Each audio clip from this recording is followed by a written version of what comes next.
पूर्व कैबिनेट मंत्री और समाजवादी पार्टी के कद्दावर नेता और किठौर से विधायक शाहिद मंजूर हमारे साथ हैं। सर, ईटीवी भारत में आपका बहुत स्वागत है। शुक्रिया भाई। देख रहा हूँ कि जैसे छात्रों का मामला है, लंबे समय से छात्रवृत्ति नहीं आ रही है। समाज के किसी वर्ग की तो आए, एससी की नहीं आ रही तो ओबीसी की आए, माइनॉरिटी की नहीं आ रही तो कुछ महिलाओं के नाम पर आए। तो समाज में कुछ दिखाई नहीं दे रहा कि सरकार से कुछ आ रहा हो। बार बार ये भी ऐलान हो रहा है कि बिजली के रेट जो हैं हम वो कम कर देंगे। अब वो दिन कब आएंगे, आएंगे कि नहीं आएंगे, वो तो सरकार को पता होगा। अभी तक तो आए नहीं है। सरकार का एक दिन मैंने उत्तर प्रदेश सरकार का बयान था कि किसानों का जो बहुत नुकसान हुआ है, केंद्र से उसकी भरपाई की अपील करी थी। सरकार से, भारत सरकार से कोई पैकेज आएगा नहीं आएगा, तभी किसानों की मदद जो है वो की जा सकती है, जो पैकेज आ जाए। तो अभी तो पैकेज आने की कोई उम्मीद और संभावना है नहीं, या ना कोई अभी उस पर कार्य होता दिखाई दिया। तो किसी भी आप इशू पे बात करो, अब मतलब किसान आखिर तक बात जोता रहा कि उसके गन्ने का पेमेंट जो है वो किस रेट का मिलेगा। तो उसको ये थी कि 10-5 हज़ार रुपये जो है वो बढ़ जाएंगे।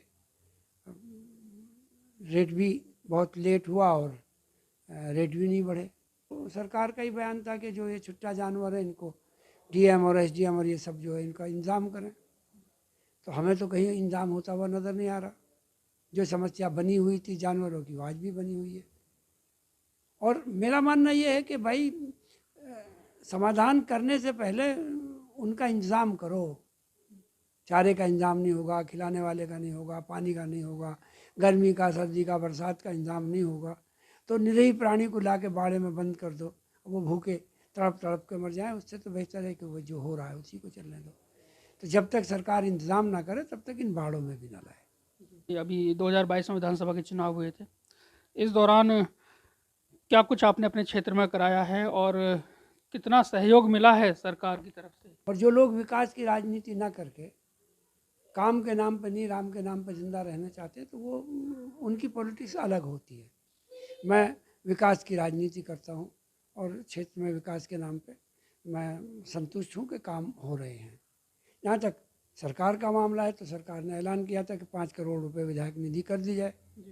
अब ये आखिरी महीना बाकी है, अप्रैल चल रहा है, मई तक जो है वो विधायक निधि का काम होता है। पूरा साल जो है वो 31 मई तक होता है।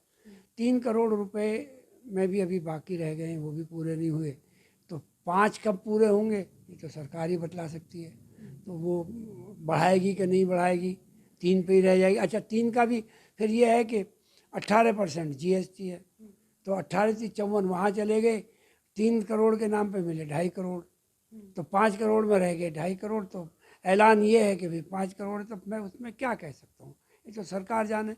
सरकार इतना भी दे रही है बहुत है, ना दे सरकार तो ही हम क्या कर लेंगे। सर, देख रहे हैं कि जो आपके प्रतिद्वंदी थे, पिछली बार विधायक थे, तो ये चुनाव को कैंसिल कराने की बातें कर रहे थे, तरह तरह की बातें हुई। अभी इसमें कुछ क्या कुछ चल रहा है? देखिए, जहाँ तक मुझे कानून की जानकारी है, क्योंकि मैं भी कानून का छात्र रहा हूँ, इलेक्शन से संबंधित कई चरणों में इलेक्शन का काम पूरा होता। पहला चरण ये है कि जो वोट बनी हुई है वो लीगल है या इलीगल है। उसके लिए इलेक्शन कमीशन से डेट रखी जाती है कि इस तारीख तक डेट बनवाओ और इस तारीख तक ऑब्जेक्शन फाइल होगी। और जिनकी फर्जी वोट बनी हुई हैं उनको चैलेंज करो।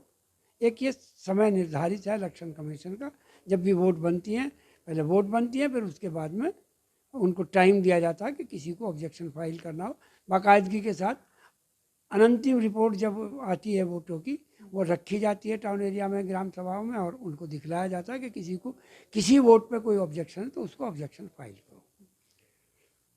जब वो वोटर लिस्ट छप जाती है तो फिर दूसरा मामला आता है कि जब आपके सामने लिस्ट आ गई तो उसके बाद में भी अगर आपको कुछ कहना हो, यहाँ नहीं आपकी सुनवाई हो रही, तो इलेक्शन कमीशन में जाओ। डीएम, एसएसपी, एसडीएम आपकी नहीं सुन रहे तो उसका एक प्लेटफार्म है, आप उसकी वहाँ पर शिकायत करो। और उसके बाद में फिर जिस दिन इलेक्शन में वोट पड़ती हैं तो एजेंट वहाँ सबके होते हैं। अगर उसको लगता है कि ये वोट फर्जी पड़ रही है तो उसको वहाँ पर चैलेंज किया जाता है। और अगर बूथ कैप्चर का मामला है तो सबसे पहले प्रिजाइडिंग ऑफिसर जो है वही बूथ कैप्चर को कंप्लेंट करता है। आपने देखा होगा कि जहाँ कंप्लेंट प्रिजाइडिंग ऑफिसर की तरफ से आती है वहाँ पर इलेक्शन दोबारा होते हैं या रोक दिया जाता है या कैंसिल कर दिया जाता है। ये कुछ आधार हैं जिस पर इलेक्शन को चैलेंज किया जा सकता है।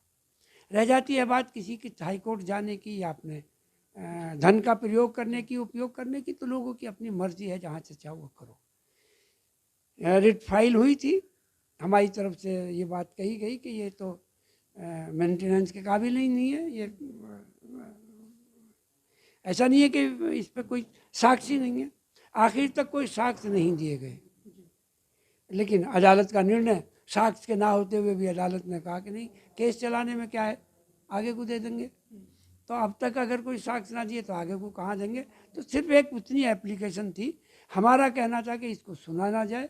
वो एक एप्लीकेशन हमने दी थी, वो एप्लीकेशन खारिज करके ये कहा मुकदमा जो वो चलेगी, रिट चलेगी। तो रिट तो 1 साल तक तो चली नहीं, अब आगे को चलनी शुरू होगी।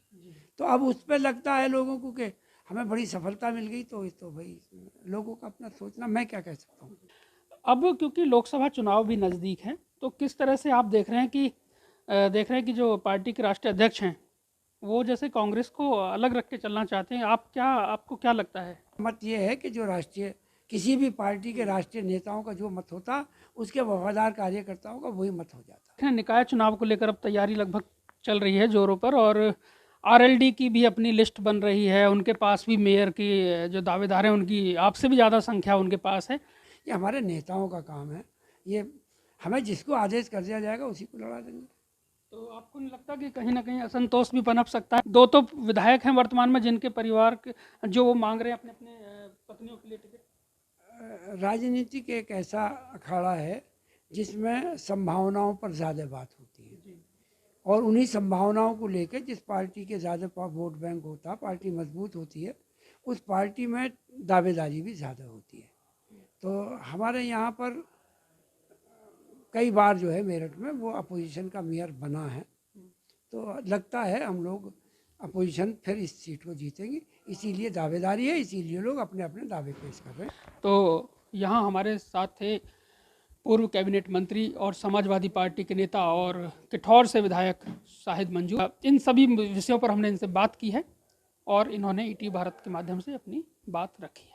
श्रीपाल तेवतिया, ईटीवी भारत, मेरठ।